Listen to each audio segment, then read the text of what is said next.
का संकेत करत हूँ। कैसे गौले रहला गुरुजी?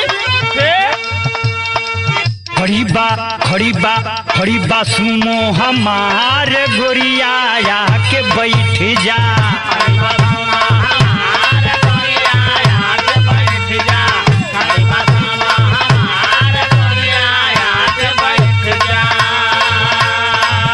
चल यूपी बिहार गोरिया के बैठ जा।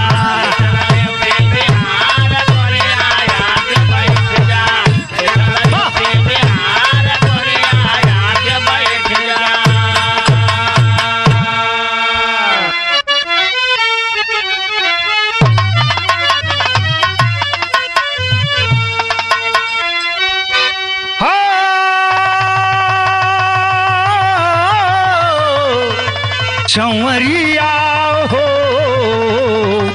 भोले बाबा जोगिया हो राम।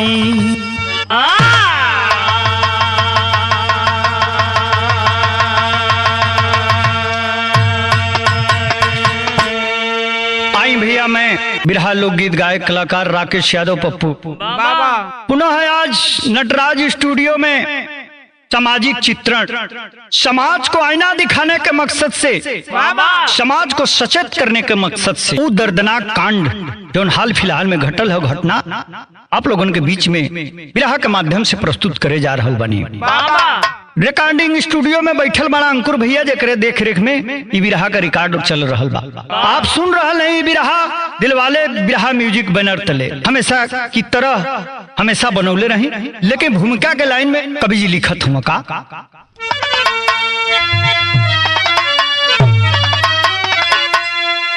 बदली है दुनिया की बदला जमाना, लोगों की नीयत समझ में न आती। क्या हो गया राम श्याम के देश को, हंस कर दनौता जहां मुस्कुराती। जहर बन गया आज गंगा का पानी, है भर के मनौता अब आंसू बहाती। चैन से आज जीना जहर हो गया है, ब्रिजराज फटती है धरती की छाती।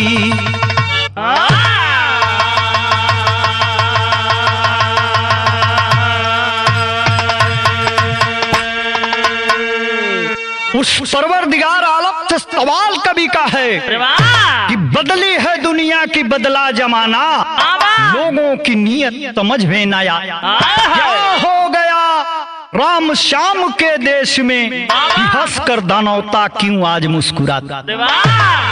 हमारे बिरहा में आगे बढ़ला पहले एक लाइन गजल लगत हो, कैसे है मास्टर साहब?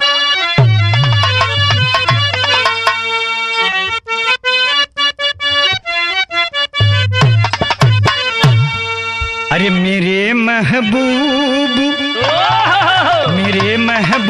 मेरे साथ बड़ा काम किया।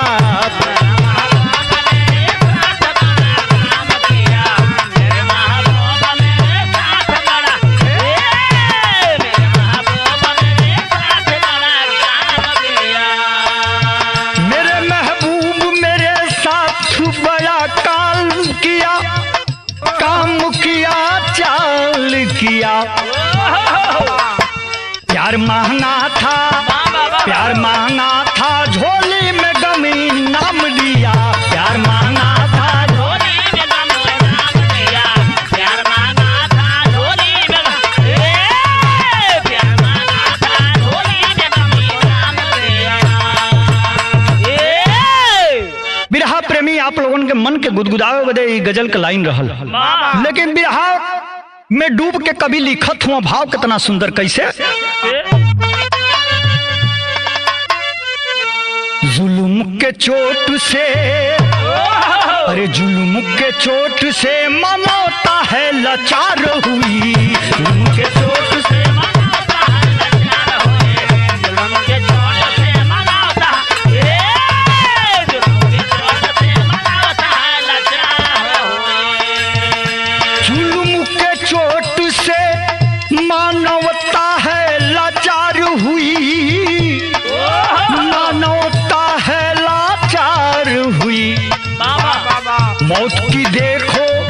मौत की देखो आज दुनिया में आहार हुई, मौत को देखो आज दुनिया में हार हुए, मौत को देखो आज दुनिया मौत को देखो आज दुनिया में हार हुए। वह कवि जी जुल्म के चोट से मानवता है लाचार हुई, मौत को देखो आज दुनिया की आहार हुई। कहानी कहाँ के भाई, घटना कब का घटल हो, सर के माध्यम से कभी लिखत हुआ का।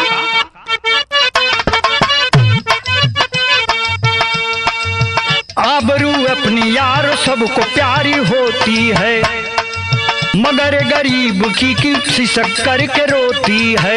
एकता आज उसको क्यों नहीं जमाना है, जिसके खातिर बने लाखों आज पैमाना है। प्रांत बा छत्तीसगढ़ बिलासपुर जिलवा हो, थाना मसूरी गांव खटू घाटा बयलवा हो। राम बिलास काटे मड़ैया में दिनवा हो, दुखवा दून देकर दुखवा बा सपनवा हो। पत्नी होई गई खुदा के तब प्यारी हो, बेटी ममता तब संभारे जिम्मेदारी हो। फर्स्ट डिवीजन से 12वीं पास कैली हो, फर्स्ट डिवीजन से 12वीं पास कैली हो। पढ़ावा यौरी पापा पौआ आगे धैली हो,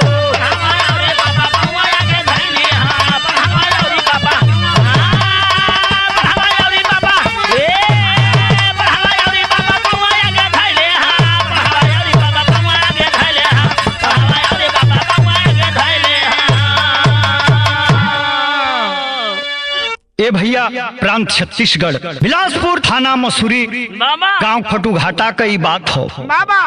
राम बिलास काटे जौन बा की मड़ई में गुजर बसर करत हुआ, एक के बिटिया बाटे और किशोर अवस्था में पांव रखले हो।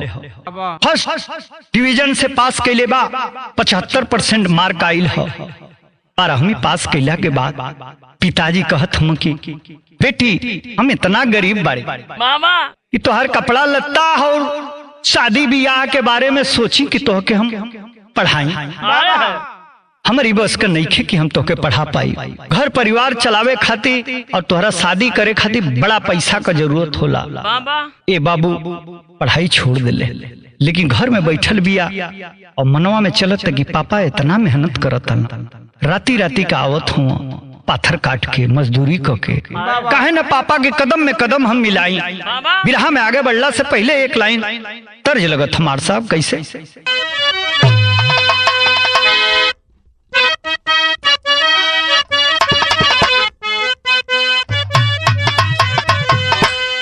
अरे डूबी मोर बे कान्हा, अरे डूबी मोर बे कान्हा, जही बजो गोकुल के छोड़ी। डूबी मोर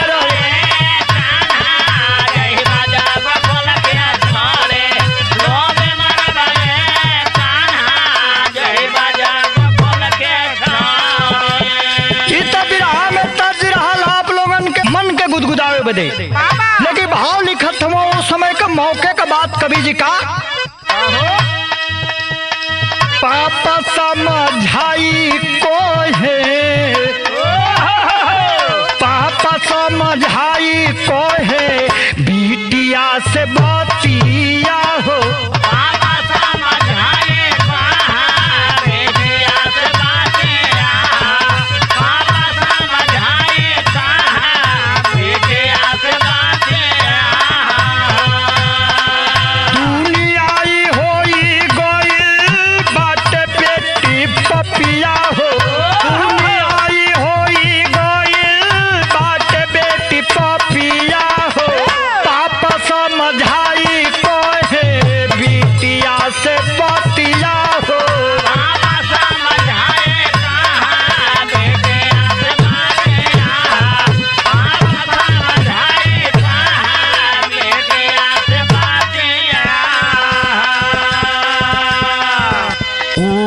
करे दो बेटी हमरो सपनावा हो।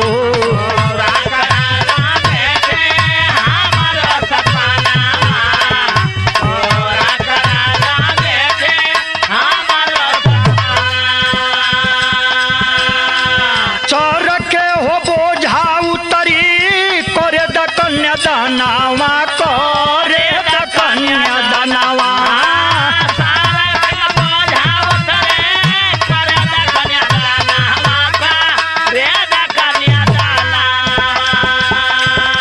नौकरी गरीबन के ना होले की समतिया भैया दुनिया ही भोई गइल बेटी बाप पिनिया भैया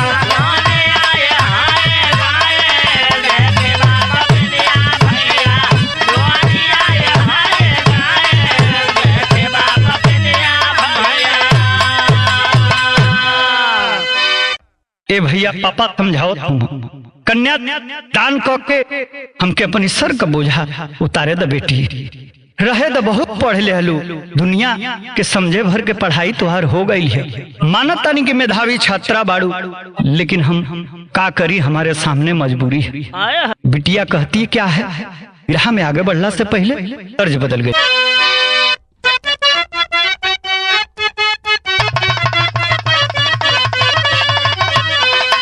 बड़ी चटपटी तर्ज है मुन्ना भैया कैसे अरे मछरी की रस में खिया के रोटी गरम हिरे करो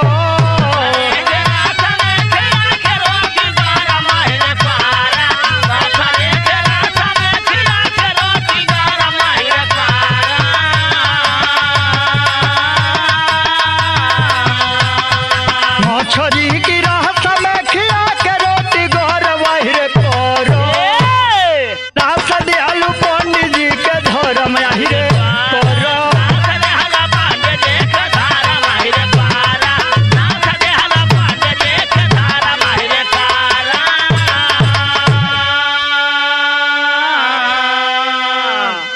ई तो आप लोगन के देहिया में 440 वोल्ट दौड़ावे बदे रहा था लेकिन फर्ज कितना सुंदर बिरहा में लिखत हूँ कवि जी का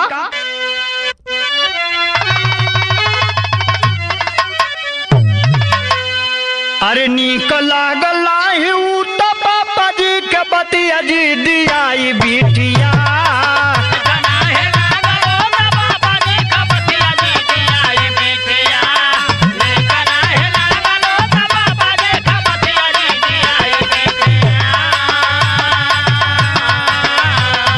नीक नाही लागल बात पापा जी के बतिया जी दियाई बिटिया नौकरी करे चवला मेडिकल जाई जी दियाई बिटिया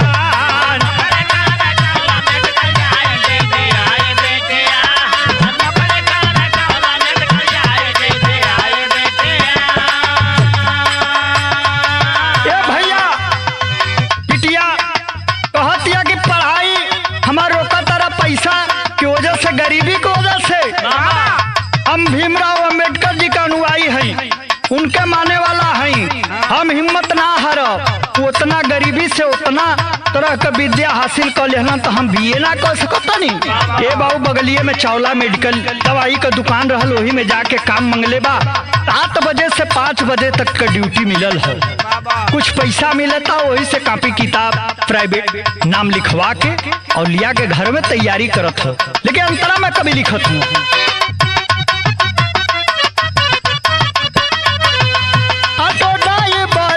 बगल के बन जाला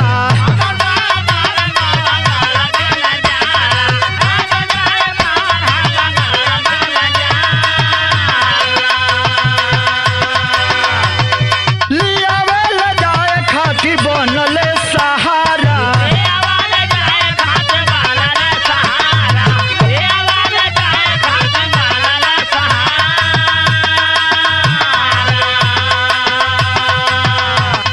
समय से छोड़े समझ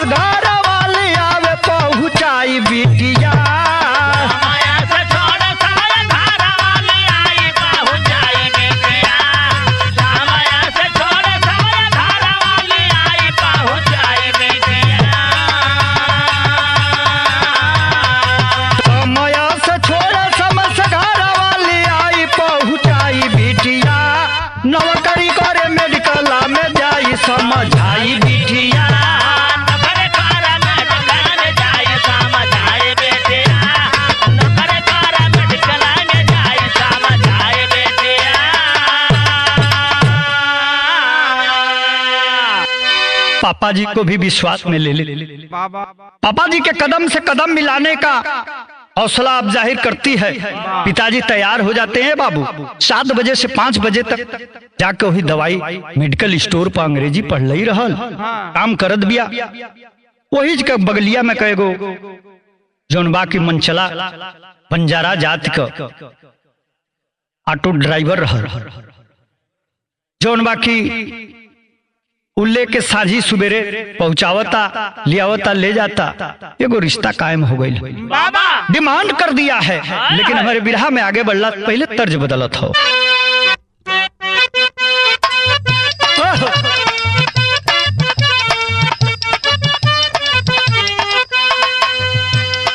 पल पल माने टिंकू जिया,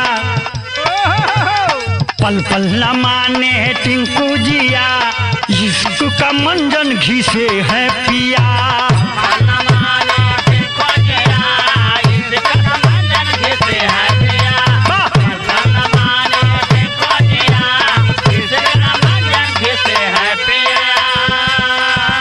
ऑटो ड्राइवर ऊ बबला, जो ने ऑटो ड्राइवर का नाम बबला बतावल गए। कहा था का एक दिन पहिया पकड़ी के कहे बबला सुना, पहिया पकड़ी के कहे बबला सुना, जी नहीं पाए हम तोहरे बिना।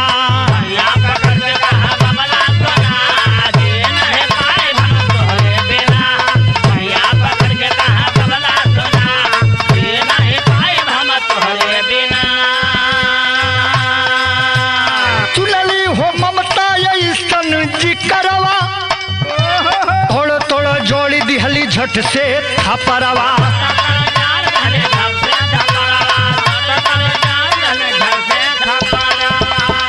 बुझले दो ही लेकिन मिलल चूना, बुझले दो ही लेकिन मिलल चूना, जी नहीं पाई हम तोहरे बिना।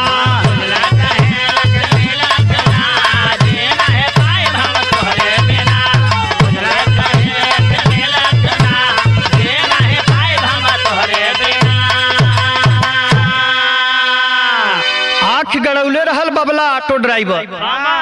एक दिन मौका देखले एहू नहीं खे, पाही पकड़ ले कहलक कि हमके तोहसे प्यार हो गए, आई लव यू। अब सकुआ गई, मरलस 2 झापड़। लस रे बेकू, गरीब है, इज्जत का गरीब ना है। माने सम्मान तो हमारी खाती बा सबसे बड़ी यार कीमती चीज, इहो तू ले ले फ्री में। चल ए भैया विदेशिया में कभी रोत रोत लिखत हो।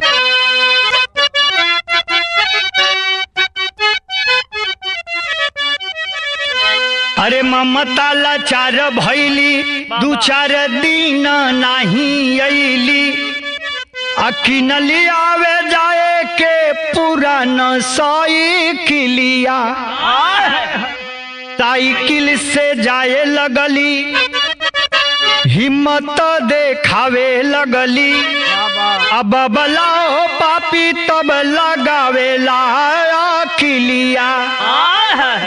राय से ना मिलबू तो अब तबे राय होई है, जिंदगी तुहारा अब होई है जावलिया। एक दिन सझिया के ममता आवे घरवा तो, अतिन साथी पकड़ी हो जबरी बलत करिया। ए भैया प्लानिंग के हिसाब से अपने साथ और 2 लड़कों को शामिल करता है। यंग यंग तीनों मिल करके जब सुनसान जगह देखले उस रास्ता में उस बिटिया को, उस बहन को किडनैप कर लेते हैं, थाड़ी में फेंक देते हैं वो पुरानी साइकिल, और अपने मुंह दबाकर अपने ऑटो में बैठा लेते हैं। उस समय कवि को रह नहीं गया है, टेरी के भाव में कहना चाहते हैं क्या?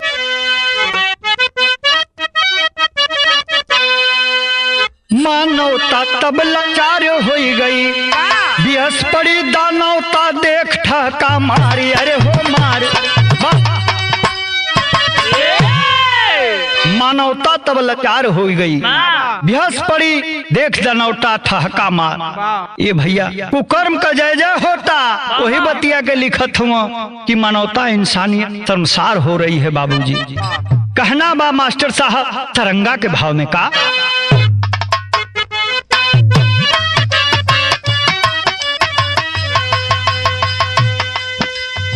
ऑटो में बैठवले तब जबरी का सैया हो, जबरी का सैया हो, नसाना जगह ही पे लिया जी। ममता चीघार करे पपिन से गोहार करे, पपिन से गोहार करे, तनिको दर्दिया ना सहाय जी। तन के बसनवा फरले अबरू के लूटी लिहले, अबरू के लूटी लिहले, ममता रहेली तड़पड़ा जी। ये तनु से सबूर नाही भइल को सईन के, भइल को सईन के, दिहले नताई याद बाजी। आय है बाबूजी, ममता तड़पड़ा रही है, छटपटा रही है, गुहार लगा रही है कि छोड़ दो, मैं किसी से नहीं कुछ कहूंगी। भारी भारी बलात्कार पे बलात्कार करते गए सब पापी। अवश्य के पुजारी मानवता को तार तार कर दिया बाबूजी। तो ठीक है भाव में बड़ा ऊंची बात लिखत हूँ कवि जी का।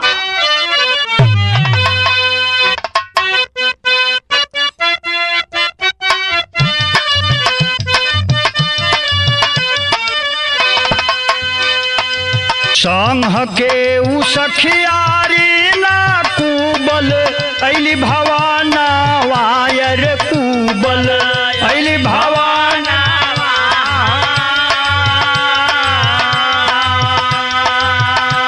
चाचा राम बिलास से कहली जायन येरा,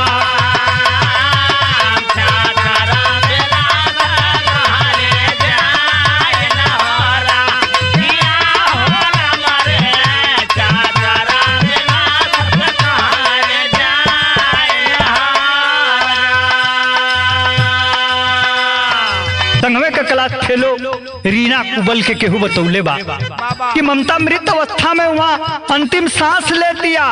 ये बाबू दौड़ल गई लिया, रोवे लगल लिया, जाके चाचा राम विलास से बताओ थिया इस संजोग से आज हमनी का नारा लिहाजा तंग है, ऐसन ऐसन घटना हो गई लिया। ये बाबू सुनत हुआ राम विलास रोवत ना। कहना बागे का सुन ले हो पापा तन खबारी आय रे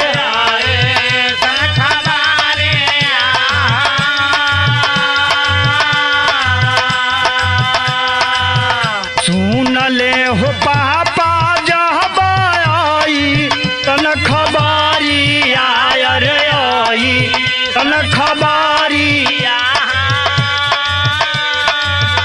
गईले तब थानावा पर आयु नेरा।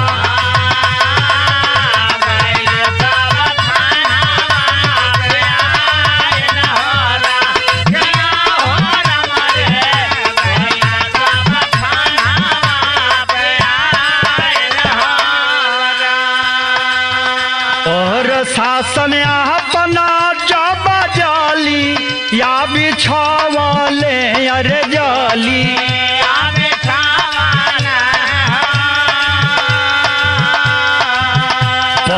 शासन अपना जब जाली या बिछावले अरे जाली,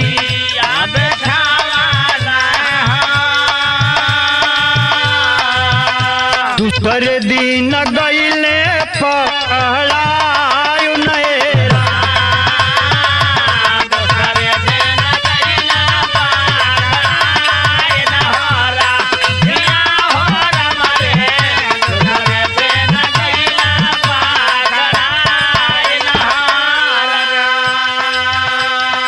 बाबू पिताजी थाना पर गए हूँ रामविलास जी, कल ऐसी ऐसी घटना घट गई है साहब। मैं अपनी बिटिया को मना कर रहा था कि मुझे सर का बोझ हल्का कर लेने दो, कन्यादान भी नहीं कर पाया, बिटिया साथ छोड़ के चली गई। हे बाबू, बिरहा में अलग मोड़ लेता हो, पापट में कहना बा।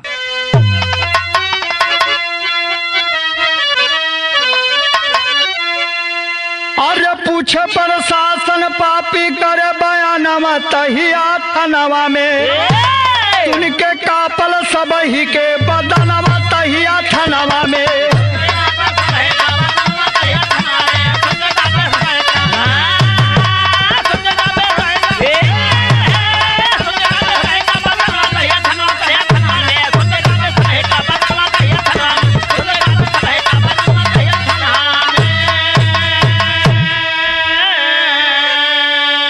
जब दरोगा साहब लाठी पर लाठी मारे लगल हुआ, अरे दुष्ट कौन कौन दोस्त तुम्हारे और थे, तीनों गिरफ्तार भइल हुआ। बाएं बाएं चिल्लाता न सा तो कहता का, ममता से करत रहली साहब हमहू प्यार हो, अकल दिल के बतियाऊ हो, कैली नकार हो, मारी के झापड़ चढ़ दियाली समानवा बोल थनवा। बाहरे बबला नामर्द, आज के युवा पीढ़ी में ऐसा ज्वर व्याप गया है साथी। अरे तुम इतना कामयाब बन जाओ, उस बुलंदी पे रहो कि लड़की का बाप एक नहीं 10 तुम्हारे दरवाजे को खांच मारे, और एक से एक सुंदर सी सुंदर लड़की तुम्हारी दुल्हन बन जाएगी।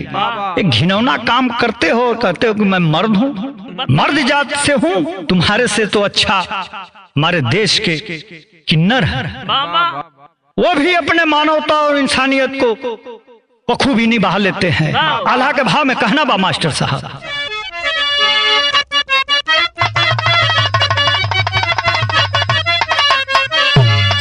प्रशासन साथे पापी चालल ठिकनवा भैया,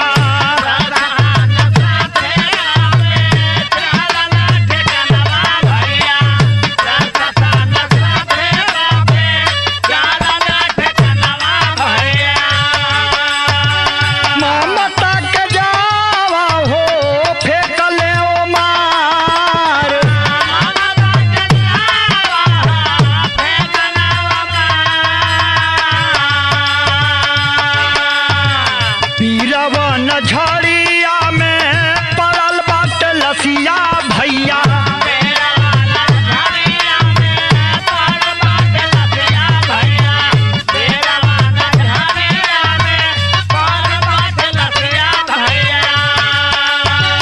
बटला बसलावा हो तानवा उघार,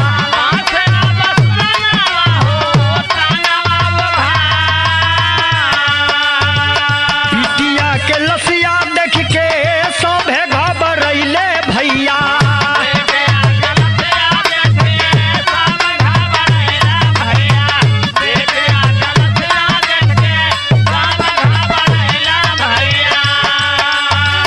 राम बिलास गिरले खाई के पछाड़,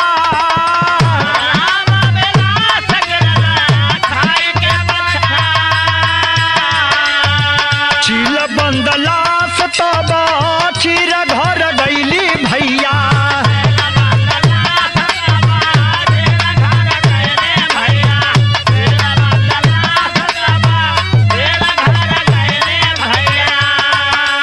तीन लोग कइले बाटे ताहे बलात्कार। ये भैया झाड़ियों के बीच लाश बरामद हो जाती है, पोस्टमार्टम के लिए सील बंद करके दरोगा साहब भेज दे।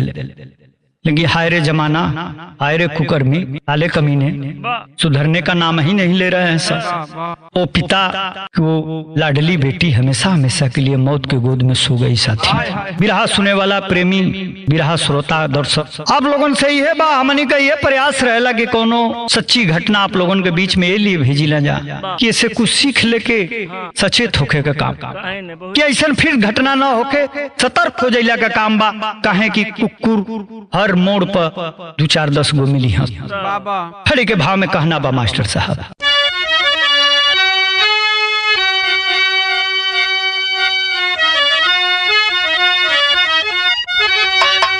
अरे मारा पड़ल पापी के तब बतावे बतिया, साहब संगवा में 2 गो रहले सतिया।